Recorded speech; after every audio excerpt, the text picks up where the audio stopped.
Once I'd had the surgery and just kind of coming to realization that I wasn't going to be able to do the rest of the tour, just wanted to put my head down and work as hard as I could to get back to, what I love.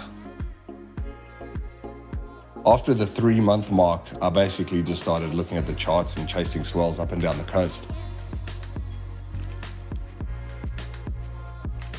It was like I was 10 years old again and just couldn't get enough of it.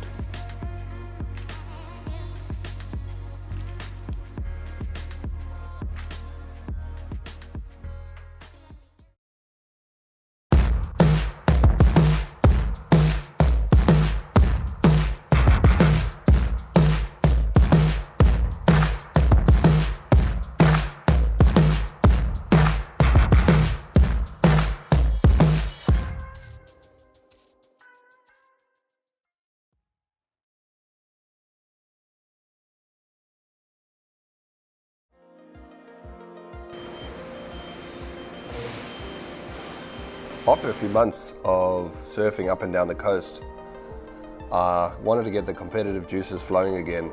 It had been quite some time since I'd competed, and what better way to do it than in front of my friends and family. So decided to enter an event in Toledo. Was fortunate enough to final in that event, so felt pretty good heading into Hawaii.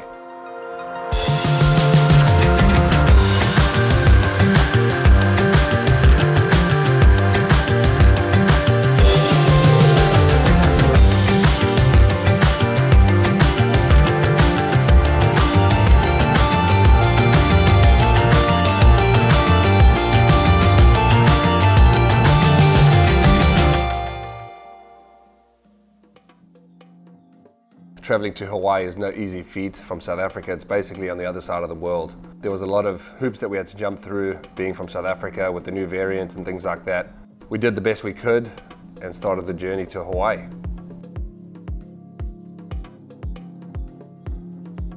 Touching down in Hawaii, that's some of the best feeling I get all year. It's a place that I've become very comfortable over the last few years. A place that I own a home, and I've been spending a lot more time there, so it's just really good to be back.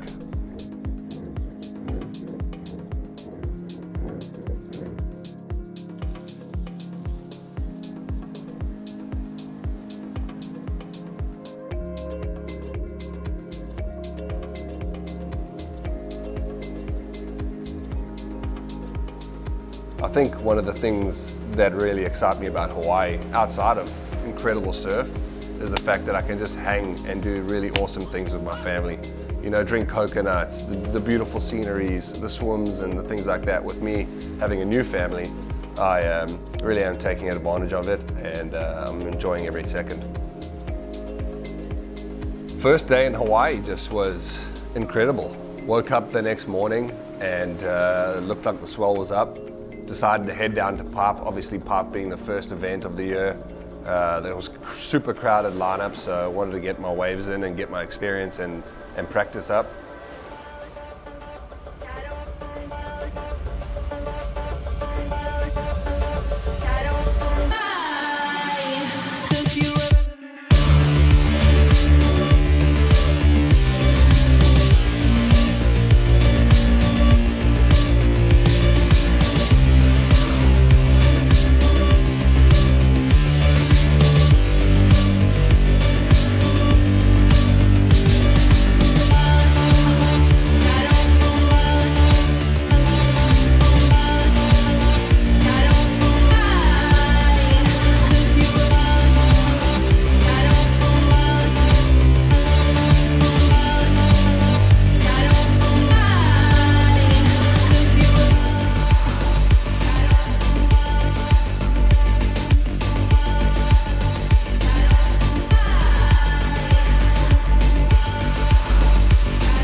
Nothing there. So it's all in here?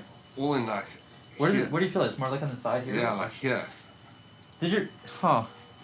As I was trying to kind of turn out the doggy door, there was a moment where the backwash hit and my toe flexed all the way backwards. So I think if that's the case, we might just have to, we might just have to try to tape it up. And see what we can do. Yeah. Turns out I had a fractured toe. So it could be what they call a bipartite. Usually a bipartite doesn't quite look like that. So that's what. At this point, it was just about how much can I bite the pain during the heats that I surf. I can't even believe it, bro. Like second surf, bro. Like, are you serious, bro? Fortunately for me, they weren't going to start on day one. I think they started on day 3 of the waiting period. So I had a few days for the swelling to come down.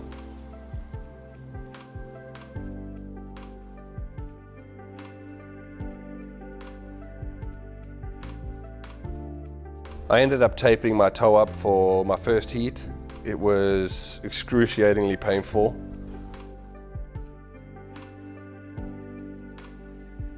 The pain will be worse if you don't go and get the waves that you want, more so than the immediate pain that I had felt in my feet at that moment.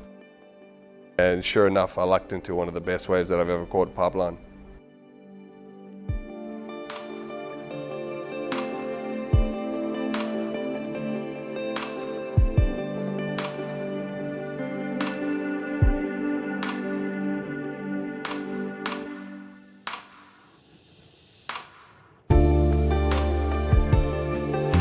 I think at that moment I just appreciated all the work that I'd put in up to that point, and was thankful that my toe was still hanging on.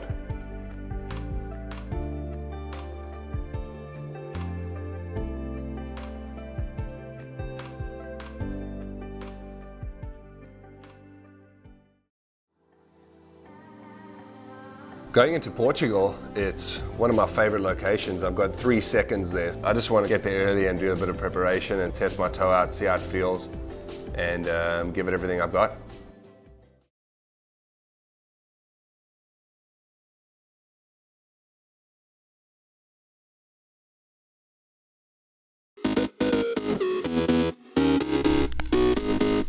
The Institute of Positive Fashion presents the Future of Fashion Innovation Showcase. This is a curated set of world-leading UK-based innovators who are addressing key sustainability and responsible business challenges across fashion's complex value chain.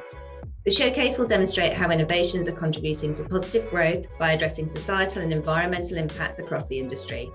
Innovators are working across each stage of the value chain to enable the growing global population to clothe and express ourselves, whilst ensuring equality without impacting the planet. The showcase will help to educate consumers by highlighting the true cost of a product, moving away from price as the only or main consideration. These innovators are leaders of change for the industry. This is the future of fashion.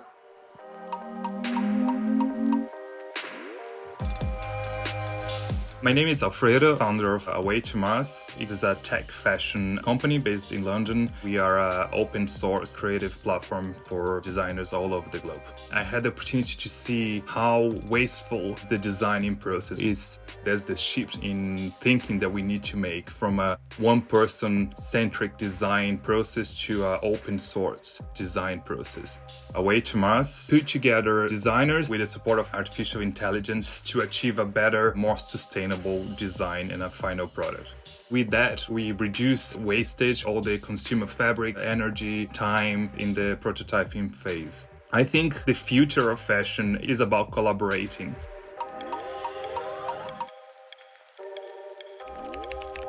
Hi, my name is Edward Hill and I'm the Chief Science Officer at Matera. Cotton is an amazing natural material. It's renewable, recyclable, and the current issue has been that there are question marks around its production and its impact.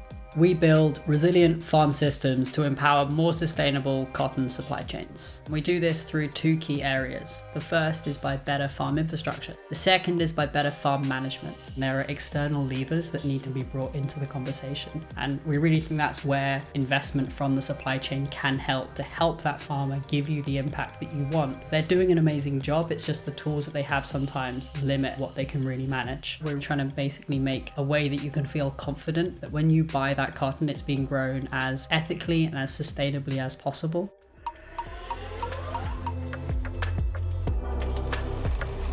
I'm Orior Coney, I'm CEO for Colorifics. Colorifics developed a new way of dyeing fabric. Textile dyeing is one of the most impactful areas in the textile industry. We use an enormous amount of water and chemicals to dye our clothes, and almost 25% of all of the world's chemicals are used in the textile industry, and most of them in this stage. At Colorifics, what we do is we borrow information from nature. We look at the information, how a color is made. We modify microorganisms to produce, deposit, and fix dyes directly onto the fabric, changing not only the way we make color, but also how we apply it. We're minimizing the footprint from a water, chemicals, and energy perspective.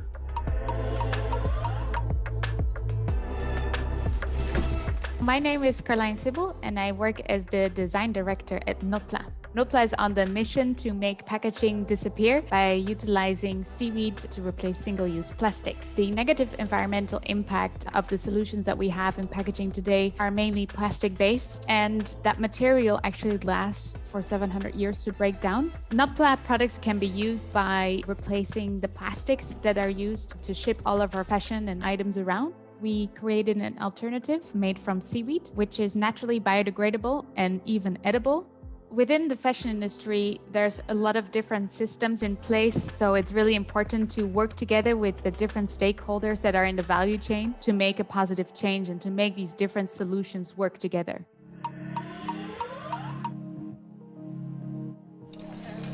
Hello, I'm Chris Archer-Brown and I'm CEO and co-founder of Monochain. It's a B2B service provider to provide fashion brands and retailers with a way to integrate resale into their own customers' journey. We're looking at being able to integrate solutions right the way through that cradle-to-cradle environment that really delivers a circular economy. One of the things that we do is manage that underlying process to allow the customer to be able to relist easily, and we provide our clients with the tools and the wherewithal to be able to integrate resale into their own customer journey. It's about really setting customers' expectations that when you finish with this item, don't discard it. Even one additional life significantly reduces its impact on the planet.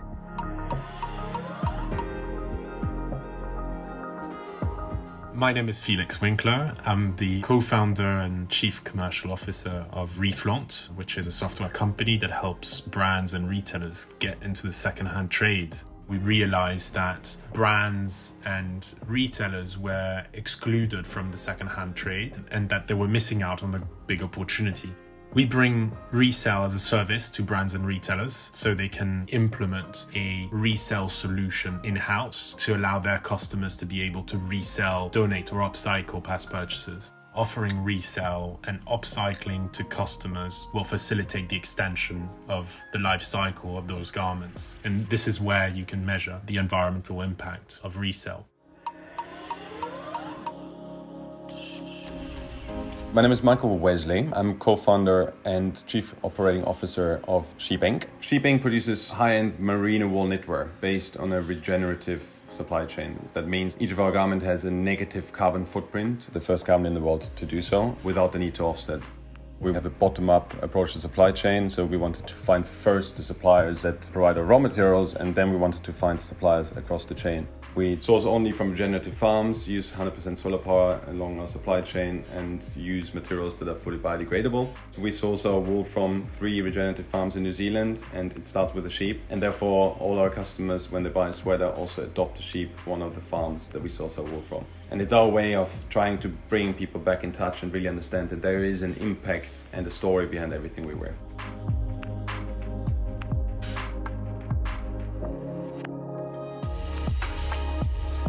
Fashion for Good is a global innovation platform that was set up to drive sustainable innovation across the fashion supply chain.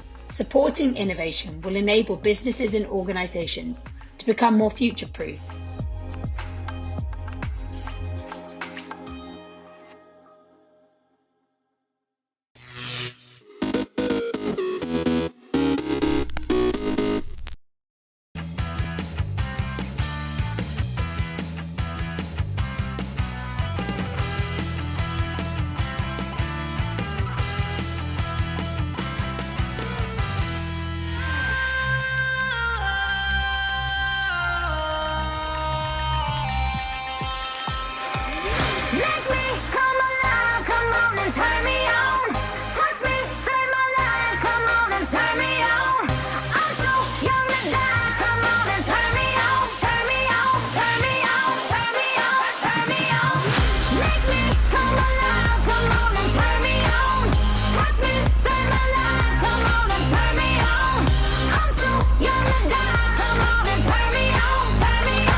International Women's Day, I've come down to the HQ of the Jaguar TCS Racing Formula E team to talk to some of the team members that are really breaking the bias when it comes to women in motorsport.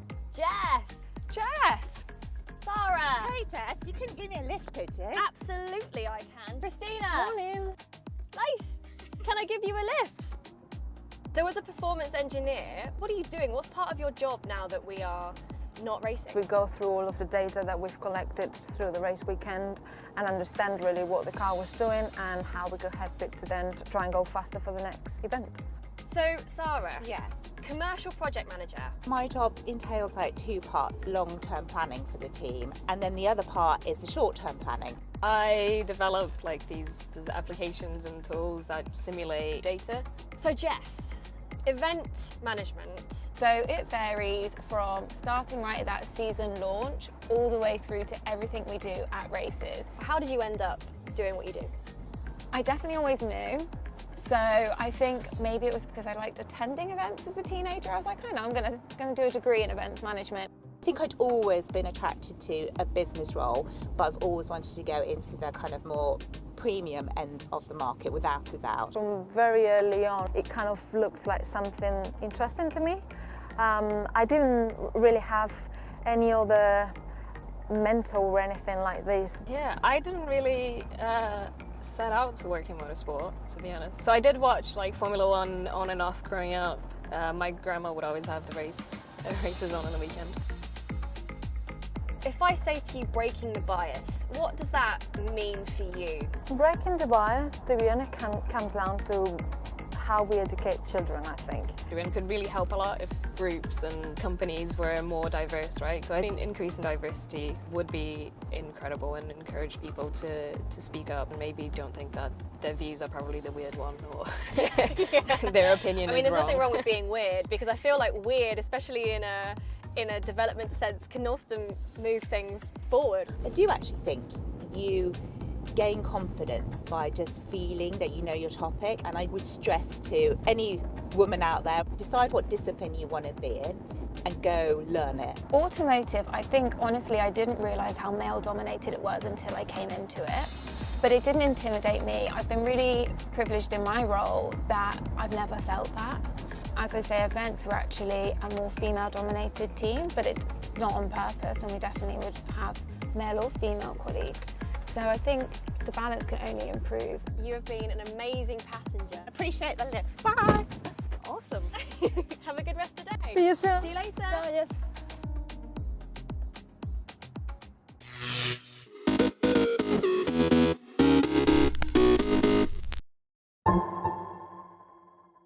Doing what you love is important, but it might not be as important as doing something that matters.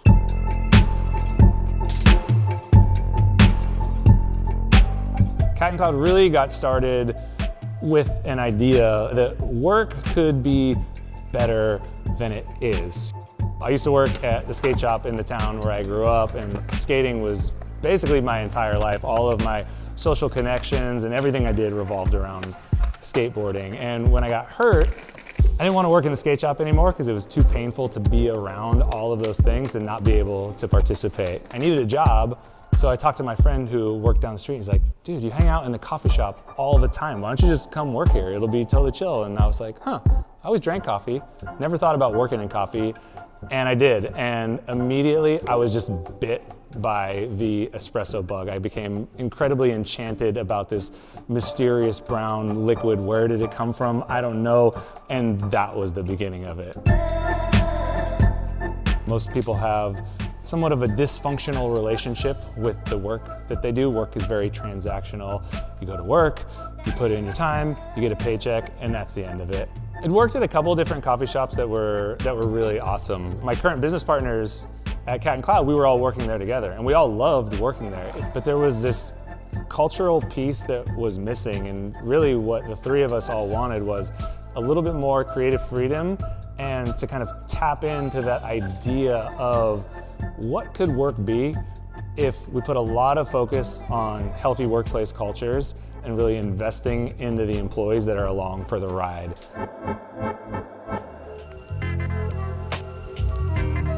Sustainability for us is putting back in more than you take out. And we like to do that culturally with our employees, with our leadership. We think the world would be better off if there were more businesses who operated within that framework. People are capable of amazing things. Like, I've seen people who are way younger than me doing way more than I was at that age, and I fucking love it. It's so cool. I didn't even know that I loved coffee. I landed in coffee by accident. All I know is if there's something that I connect with and if I feel empowered to do a good job within that thing, good things happen. If you're going forth in the world, I think it's really important that you put out your best effort, that you show up and give everything your all, because you never know what might happen. Like, I have my dream job and it's absolutely by accident. In general, skateboarders, you don't want to have these rules. Like, where do you want to skate? At the park? I guess I skate at the park, but I don't really want to skate at the park. Like, I'd rather be on the streets anywhere doing my own thing, and I don't care if I get kicked out. I don't care if I get yelled at. I don't care if somebody tries to fight me. And if you carry that attitude into the projects you do or the businesses you create, it's way fun, and you end up with something that nobody else would have created.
Porsche is teaming up with Pixar to create a special one-of-one car inspired by Sally Carrera. It's fun because it's come full circle.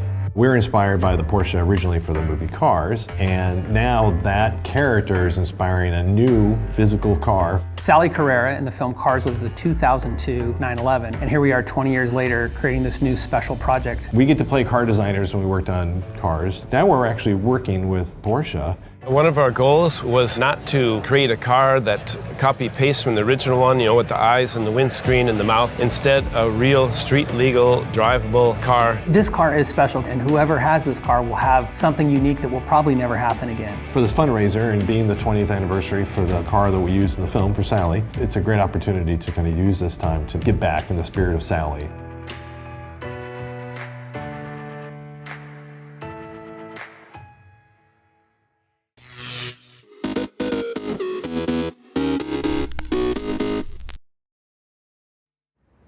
Durban is a thriving modern city in KwaZulu-Natal, home of the Zulu nation. Its people live a fast-paced 21st century life, yet many of them carry their traditions deep within them. I find that the traditional Zulu attire is so regal looking. Just the colors and the vibrancy, just beautiful. I traveled out of Durban to discover the Zulu way of life.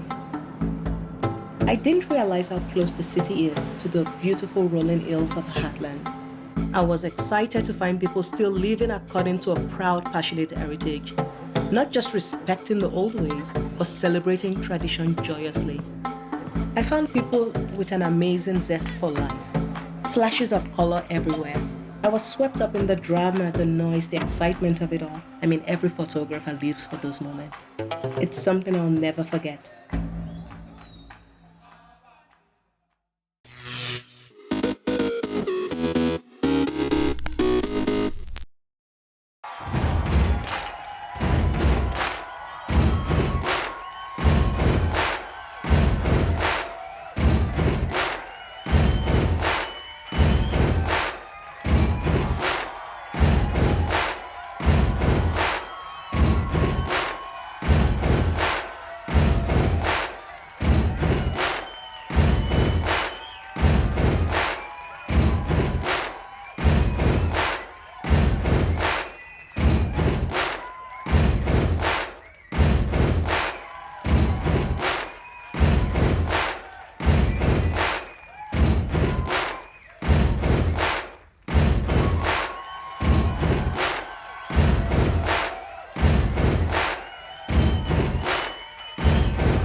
April 23rd, 1564.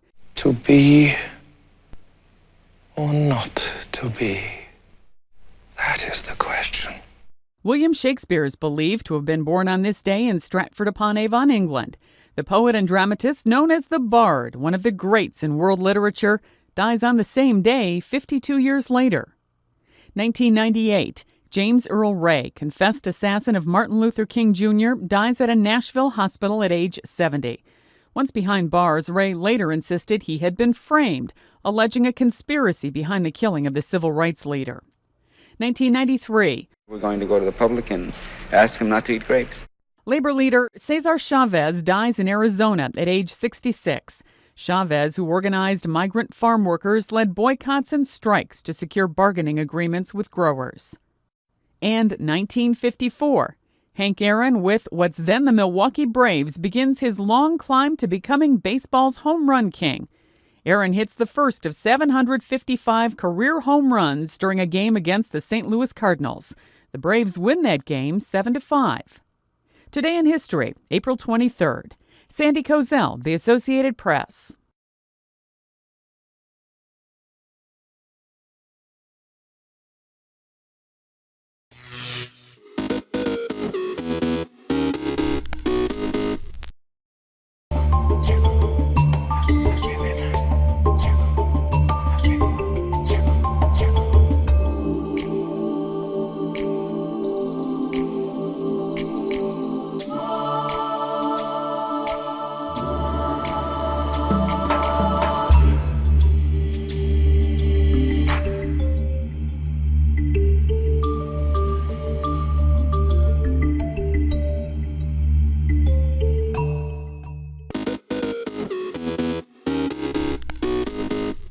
Welcome back in our studio, and in today's news,